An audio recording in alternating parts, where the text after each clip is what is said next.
कोयटा में Bloch missing persons के ज़ेर एहतमाम प्रेस कॉन्फ्रेंस से खिताब करते हुए नसरुल्लाह बलोच का कहना था कि तुर्बत से एक पुरअमन लॉन्ग मार्च शुरू हुआ जो एहतजाज रिकॉर्ड कराते हुए इस्लामाबाद पहुंचा, लेकिन मुल्क के हुक्मरानों ने गैर संजीदगी का मुजाहरा करते हुए लवाहिकीन की फरियाद सुनने के बजाय शिरका पर लाठी चार्ज और गैस शेलिंग की और उन्हें गिरफ्तार किया गया।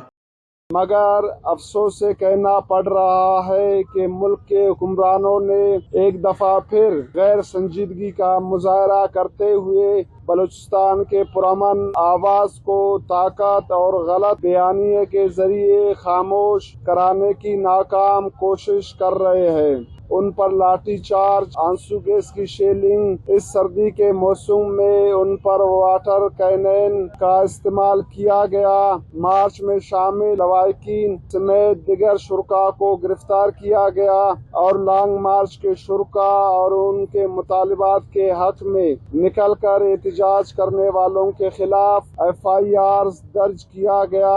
हुकूमत मसले को हल करने के बजाय लॉन्ग मार्च में शामिल लापता अफराद के लवाहिकीन और मुल्की इदारों के मावरा आइन इक़दामात के खिलाफ उठने वाले तवाना आवाज़ों के खिलाफ गलत बयानिए के जरिए इन्हें बदनाम करने की नाकाम कोशिश में लगा हुआ है और अपनी कार्रवाइयों को जायज करार देने के लिए उन्हें मुल्क दुश्मन और इसराइल के एजेंट कहा। हजारों की तादाद में बलोचों को जिबरी गुमशुदगी का शिकार बनाया, जिसकी जितनी मुज़ाहमत की जाए कम है। बलूचिस्तान का मसला सियासी है, इसे सियासी तरीके से हल किया जाए और ताकत के इस्तेमाल से गुरेज किया जाए। जिन पर इल्जाम है उन्हें अदालत में पेश किया जाए और जो लापता अफराद इस दुनिया में नहीं है इनके खानदान को मालूमात फराम करके उन्हें जिंदगी भर की तसब्जुब से निजात दिलाई जाए और जो मुल्की इदारे इन मावरा